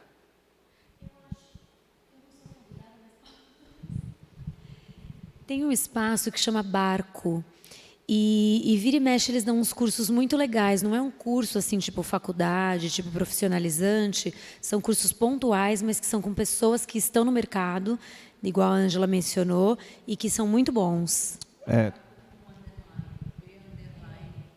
Sim, as meninas da Contorno Produções também, a Gabi, elas dão um curso de produção, é muito bom. E também tem um pessoal online que chama Lumínia, um grupo que dá um curso bem legal de produção. Agora, segunda parte da pergunta dela, que eu acho interessante, vamos tentar responder. Quantos tipos de produção existem? Quantos formatos de produção existem? Quais formatos de produções? Né? No sentido de teatro? Não. Então, a peça... um espetáculo de teatro onde você tem o texto e atores. É um tipo de teatro. O musical, você pode ter teatro, atores e banda, né? Você pode ter um musical maior que você vai ter uma orquestra, os atores e bailarinos. É isso? É uma possibilidade. Você está dando o tamanho das produções, né? Agora, dentro das funções, por exemplo, você vai ter, às vezes, um produtor executivo, que que confunde muito o pessoal. Quando você fala produtor executivo no Brasil, não tem nada a ver com executive producer que você vê na televisão. Né? No cinema, no audiovisual, o produtor executivo é uma história, e no teatro é outra. No teatro, o produtor executivo é o que rala, é o que faz acontecer. Mas existe o diretor de produção. Isso. E no audiovisual é o inverso. O produtor executivo é quem está lá em cima, associado, quem está cuidando dos patrocínios, fazendo seus grandes negócios. E o diretor de produção é quem está botando toda a equipe para trabalhar. Me corrijam se eu estiver errado. Mas eu tenho... isso mesmo, é exatamente isso. produtor no teatro, ele tem o diretor de produção ou o coordenador de produção, é quem está em cima, ele vai ter o produtor executivo e ele vai ter assistentes de produção. Isso. O diretor de produção é o cara que bola a estrutura do espetáculo, às vezes faz aquela planilha de produção, aquela orçamento, lida com as decisões mais macro da produção, né? O produtor executivo é o que executa, é o que vai lá fazer as coisas que precisam ser feitas. Precisa ir atrás disso aqui, o cara vai e ele tem os follow-ups, as listas de tarefas que precisam ser cumpridas e tal. Esse é o produtor executivo. E normalmente o produtor executivo tem vários assistentes, que é o que ele fala, olha, vai em tal lugar para mim, resolve isso e tal. Mas, assim, eu também não conheço nenhum curso formal de produção, nunca ouvi, mas eu diria que, assim, o grande curso de produção é produzir, é conseguir um estágio de produção, é conseguir uma possibilidade de ser um assistente, porque aí você vai aprender com quem faz, né? Aí você tem alguém lá que está falando, olha, vai lá e faz assim, mas como é que eu faço? Faz desse jeito, e aí você vai aprendendo. Eu acho que é o grande... E tem produções que elas são pequenas, e então o diretor de produção é o produtor executivo e o assistente de produção. É quem também vai fazer a prestação de contas. Quando a gente está em cartaz, a gente precisa ter o produtor também que está no teatro, porque ele tem que ver a bilheteria, ele tem que ajudar a dar o sinal para quem está lá atrás. Então, tem quem está na linha de frente e quem está acompanhando os espetáculos. Que a gente chama mais de administrador do espetáculo, né? Normalmente, o administrador acaba sendo o mesmo produtor. Então, o produtor executivo que ajudou a levantar o espetáculo, que o trabalho dele terminaria na estreia ou logo depois da estreia, às vezes ele continua junto com a produção como administrador do espetáculo, que é aquele cara que vai ver as necessidades do elenco, que vai abrir a porta, está tudo pronto, podemos abrir, não sei o quê, vai acompanhar a borderô. Esse é o administrador. Muitas vezes o produtor executivo acaba assumindo o papel de administrador também. E espetáculos grandes, às vezes, o figurinista vai ter um produtor. Isso que eu ia falar, depende também, da estrutura, tem os núcleos, né? Produtor tem de cenografia, a situação de ter um produtor para ele, mas isso são espetáculos grandes, com um orçamento grande, onde você consegue captar tudo para poder pagar toda a galera que você gostaria de ter. Então, tudo depende do contexto, que você consegue viabilizar o produto que você está fazendo, porque a gente vai fazer um espetáculo grande, com elenco grande, com cenário, com figurino, 1 milhão. Captei 430, dá para fazer? Então, olha que engrenagem que você tem que mudar para fazer. Reprogramar toda a produção. Eu até tinha anotado aqui, né, ela falou dos tipos de produção. Com teatro, a gente também pode ser produtor de festivais de teatro, a gente pode ser produtor e cuidar de programação de teatros, né, falando aí. A gente também pode organizar núcleos de pesquisas teatrais, tem produtores, e alguns outros projetos especiais. Como esse, exato. Que é um produtor de teatro, né, que organizou um projeto que não é necessariamente um espetáculo teatral. Próxima pergunta. A próxima pergunta é do Caio. Como funciona para mandar um projeto para um edital? Devemos mandar apenas um rascunho ou algo já completo, incluindo gastos com locação, figurino, entre outros? Alguém quer? Eu adoro editais, hein? Edital, né? O edital, você tem que pegar a folha onde está descrevendo o que é o edital, você tem que seguir tudo que está escrito ali. Hipótese alguma, um rascunho. Tem que ser o melhor que você pode fazer e pensando que quem vai ler nunca ouviu falar de você, nunca ouviu falar do seu projeto. Então, assim, você tem que ser muito claro. A gente pensou em fazer, vamos talvez, não existe. Tem que ser muito preciso, escolher as palavras que o parecerista ou a analista, quem for ver, ele vai ter que entender, senão ele vai te perguntar. E num edital não tem pergunta. Quando é uma lei de incentivo, muitas vezes podem te questionar. Então, tem que ser assim, o melhor mesmo. Você tem que perder um bom tempo. A melhor coisa é você dar para alguém ler e poder te criticar, falar, mas não entendi, o que você quer dizer com isso? Porque na tua cabeça está muito claro, e é muito difícil a gente escrever o que a gente pensou com essa clareza. Então, é um exercício. O orçamento tem que estar completamente dentro das regras. Tudo é a melhor forma para você ser um pouco melhor avaliado. Existe um manual, né?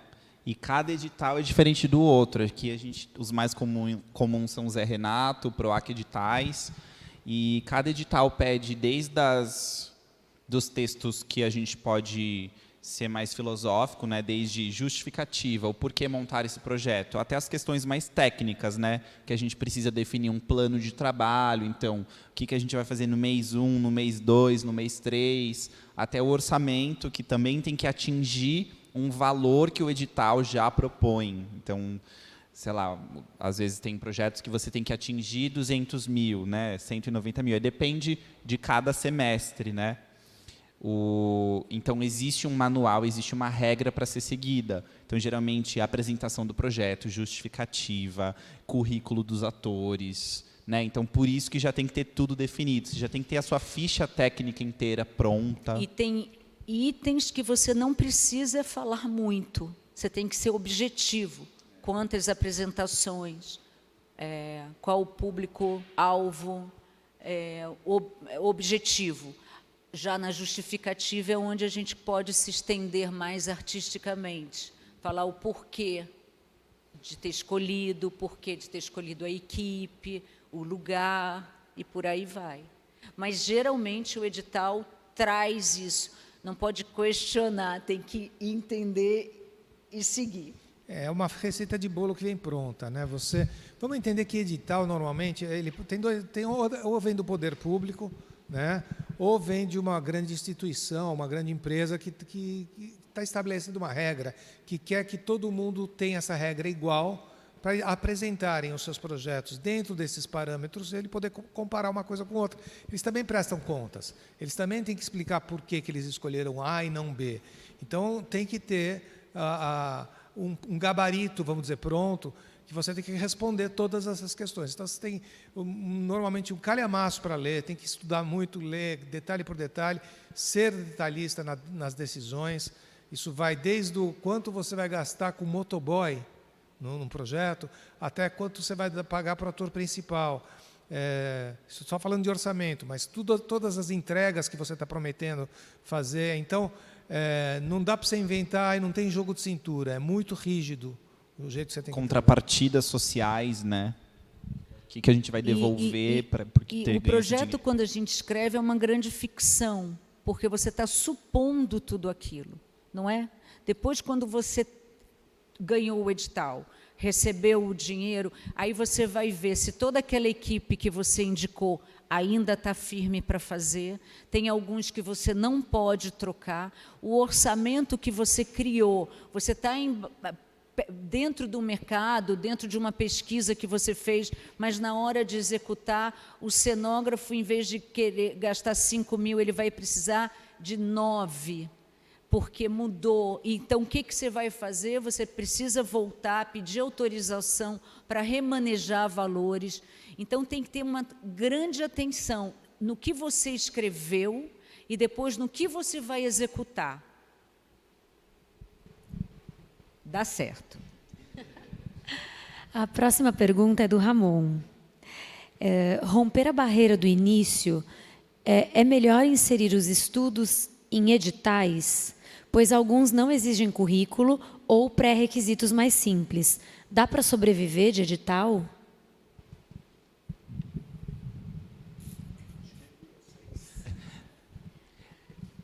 Eu digo que é uma grande loteria, né?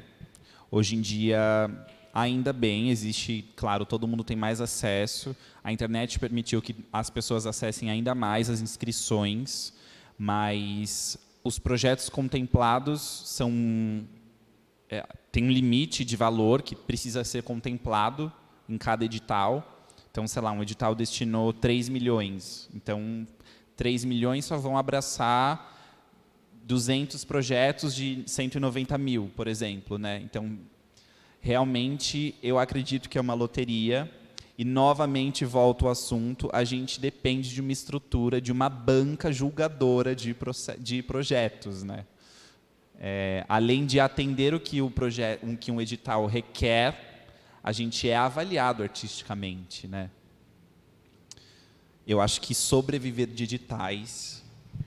Aí só se você tiver muita sorte. Muita sorte. Nossa, olha, ainda mais que você, aqui quem está na capital, tem 50%, porque 50% é para o interior e litoral.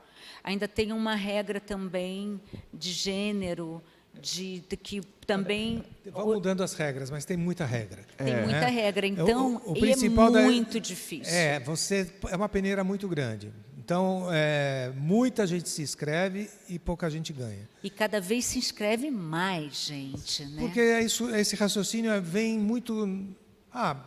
se eu não sou famoso, se eu não vou conseguir patrocínio do Bradesco para o meu espetáculo, que caminho que eu tenho? Vou fazer edital.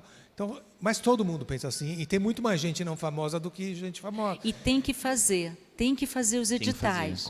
Porque se você concorre, você pode ganhar. Agora, se você não concorre, com certeza você não vai ganhar. Concordo. Então, tem que ter uma paciência de escrever, depois você olha lá, você vai olhar a sua nota, você fala, onde eu errei, por quê?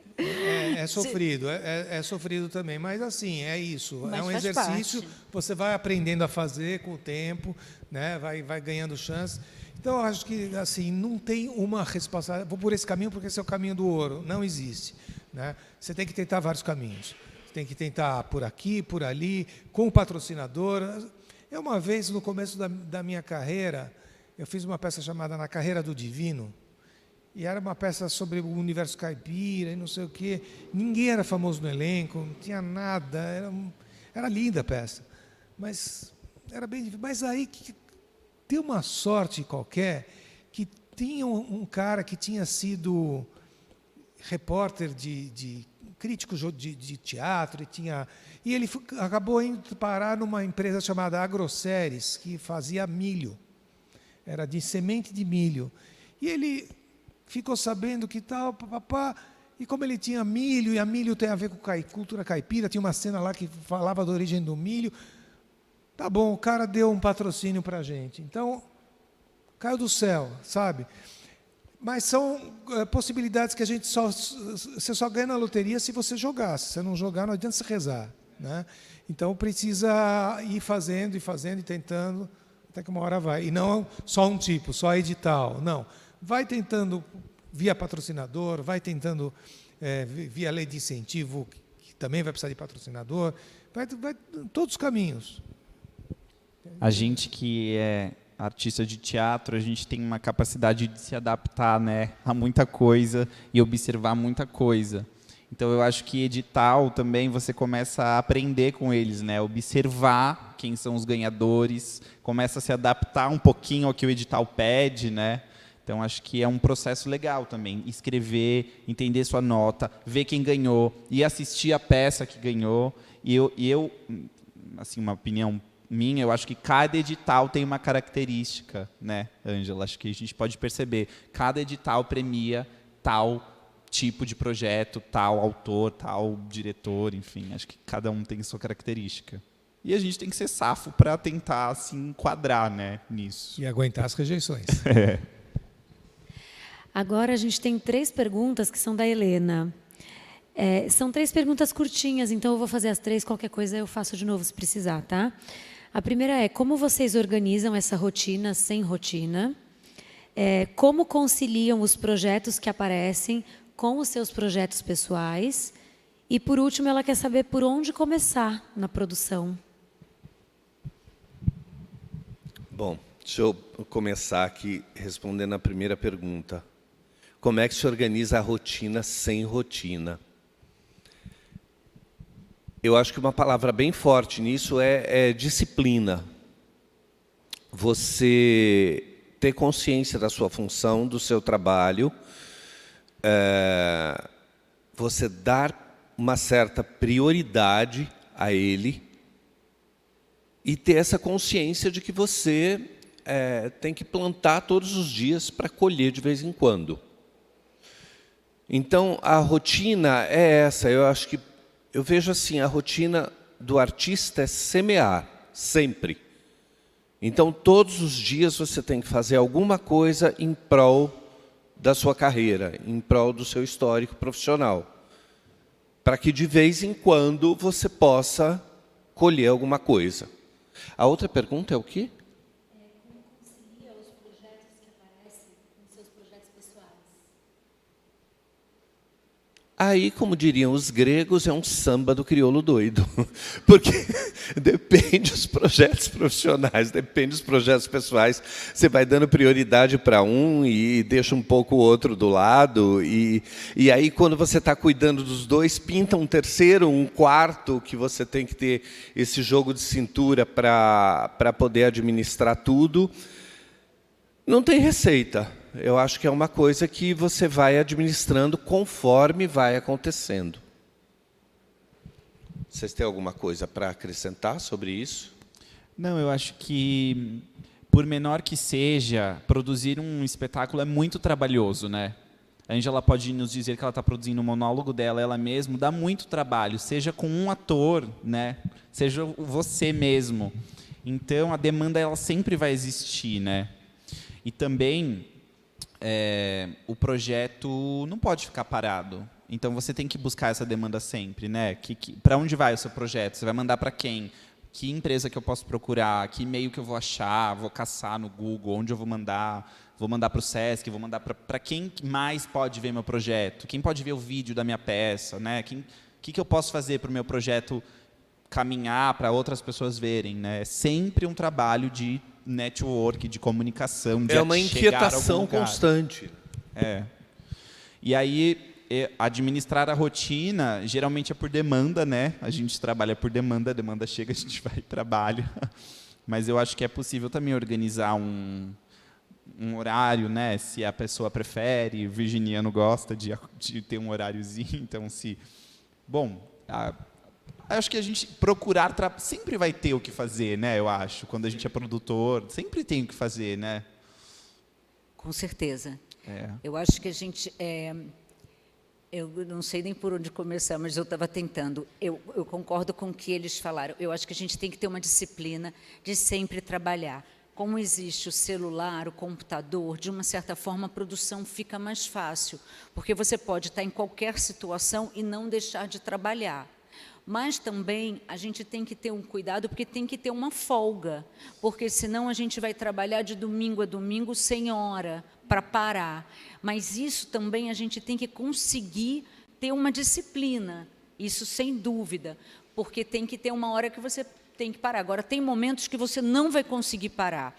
É como se você mergulhasse, tampa a respiração, até chegar lá do outro lado. Então, você fala assim, bom, esses 2 meses eu estou bem ferrada, porque eu estou com 3 trabalhos e eu tenho que dar conta dos 3 e ainda vou chegar no meu espetáculo no horário lindas, sorrindo, vou me maquiar, vou entrar em cena, vou arrasar e vou sair, vou ter que fazer ainda um monte de coisas. Então, mas você tem que falar, isso também tem que parar, porque senão você não dá conta. Então, tem que ter a disciplina e entender a tua capacidade, até onde você consegue fazer coisas simultâneas. E eu acho que não tem o meu projeto e o outro projeto, todos serão meus, e todos serão de todos, porque quando a gente trabalha se o Isser me chamar e eu tiver numa parceria com ele, vai ser tão importante quanto o meu sozinha.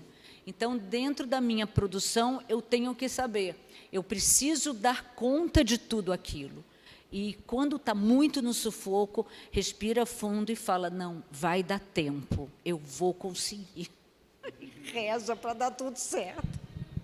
Eu acho que tem um dado que é o seguinte, a pandemia ensinou um pouquinho isso para a gente, quem viveu a questão do home office, né?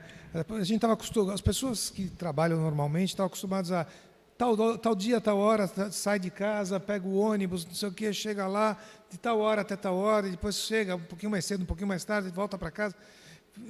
Né? Aí, de repente, pandemia, a gente ficou todo mundo em casa, teve que ficar resolvendo as coisas de casa. E a gente descobriu que umas coisas são legais, outras não, outras são complicadas, né?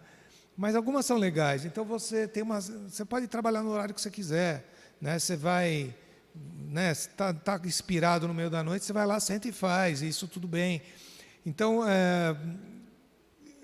tem um lado bom nessa coisa de produtor, de você vai pegando as demandas que tem, vai deixando rolando, vai pondo para acontecer, né? Você só não pode relaxar. Tem que ter uma disciplina de você falar assim, eu vou pelo menos tal dia, tal hora parar, porque senão você não para e aí você enlouquece. É importante. No meu caso, eu tenho um aspecto religioso. Eu sou judeu ortodoxo, então toda sexta-feira no pôr do sol, eu desligo meu celular e só ligo no sábado depois da saída das estrelas. Então, eu passo 25 horas por semana completamente desconectado de trabalho, nada me atinge. E isso é o que me salva, porque quando acaba também começa... né? Então, cada um tem que criar sua rotina dentro da não rotina. Precisa ser estabelecido. Agora, teve uma última pergunta. Isso, que é ótima para finalizar, inclusive, que ela quer saber por onde começar na produção.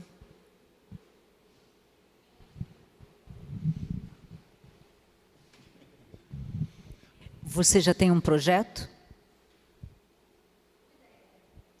Já é o começo. Para onde ele vai? O que você vai fazer dele? Teatro? Então, você já tem um começo. Então, como você vai fazer? Você vai montar um projeto para entrar num edital? Então, você vai começar a pesquisar que editais existem que teu projeto vai funcionar.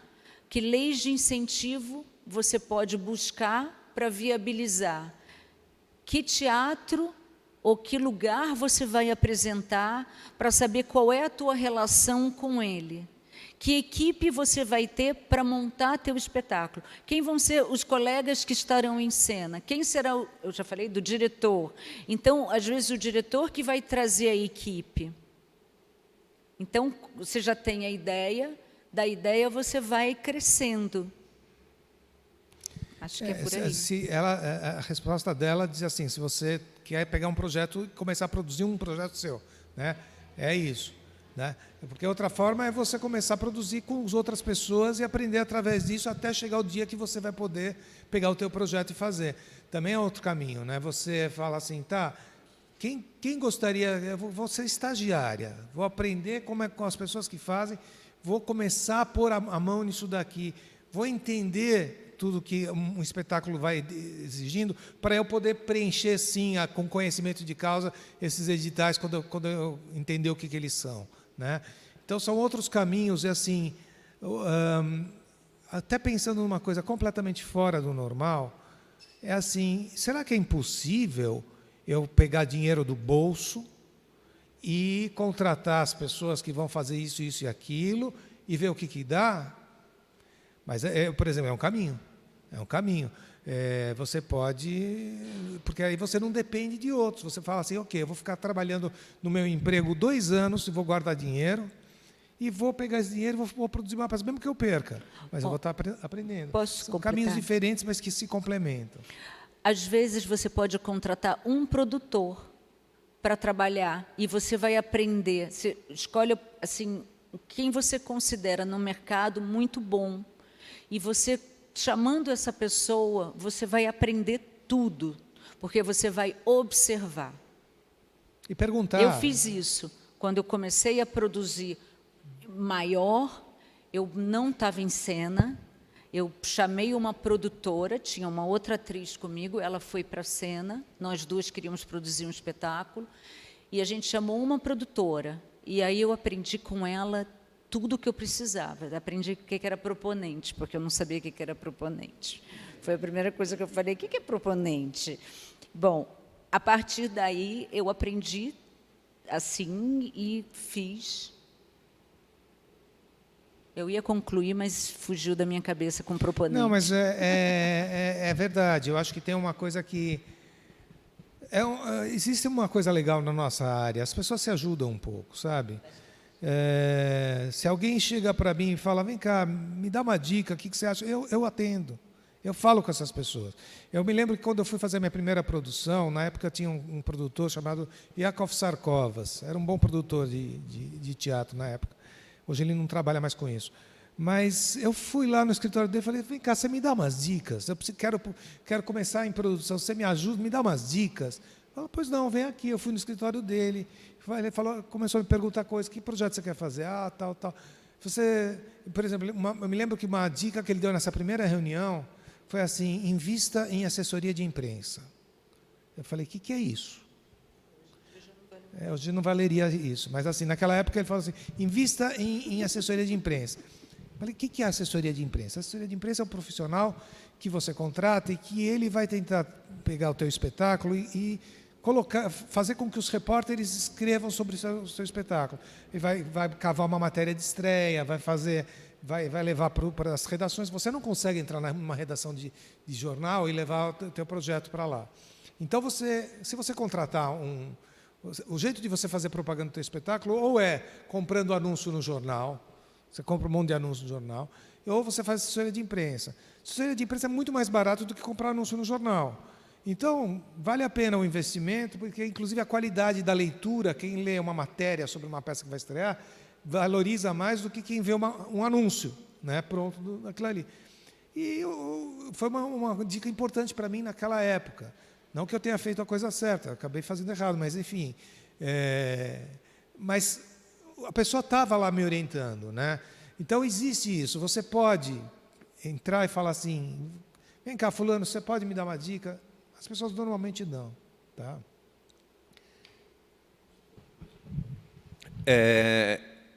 Eu acho que, assim, no nosso meio, essa coisa de você se aproximar de outras pessoas, de outros profissionais, é muito eficiente.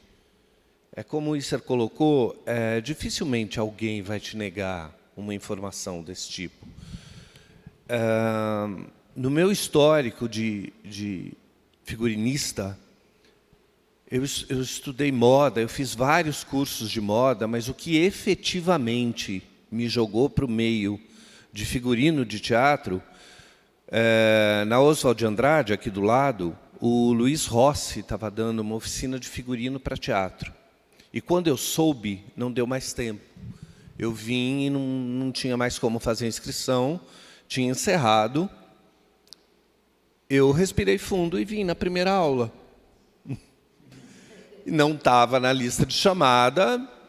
Eu falei, eu queria falar com você depois, posso assistir a aula? Pode. Terminou a aula, eu falei, olha, eu quero fazer o teu curso. Não deu tempo, tal, expliquei a história. Eu falei, eu fico lá no cantinho, quietinho, se for o caso. Ele falou, não, imagina, faz o curso, não tem problema. Resumindo, fiz o curso com ele, depois eu fui trabalhar no ateliê dele, fiquei lá por 3 anos, trabalhando com ele. Foi uma faculdade que eu fiz. Aí tudo que eu aprendi sobre moda fez sentido no teatro, através do Rossi. Aí eu vivenciei processos de teatro, processos de carnaval, processos de evento, e aí fui aprendendo coisas, sugando. A partir daí, deslanchou a história. Então, eu acho que se aproximar de pessoas que conhecem, de pessoas interessantes, digamos assim, eu acho que é uma grande dica, né, para a gente, porque muitas coisas, cursos não oferecem, né, por melhor que seja. A prática é outra história, é enriquecedora. Você sente ali no dia a dia, você pergunta, você passa por situações, se ferra muitas vezes, mas aprende, sempre aprende. Então, eu acho isso muito interessante. Acabamos? Não, então, Vou só para encerrar... deixa eu só falar com eles. Se vocês têm uma ideia, não deixa de fazer porque está difícil começar. Vai descobrir o caminho, porque é muito legal. entendeu? A gente vai apanhando e vai conseguindo. E vocês vão ter uma hora que vão conseguir. Não pode desistir pela dificuldade. Eu só já que é para encerrar, vou contar uma historinha para vocês. Quem ajuda a criar esse roteiro aqui das perguntas que eu faço, que teve essa ideia junto comigo aqui para fazer esse projeto, é o Tito Sofredini, que é meu filho, e que nesse momento é em Israel. Ele está fazendo um estágio de teatro em Israel, né?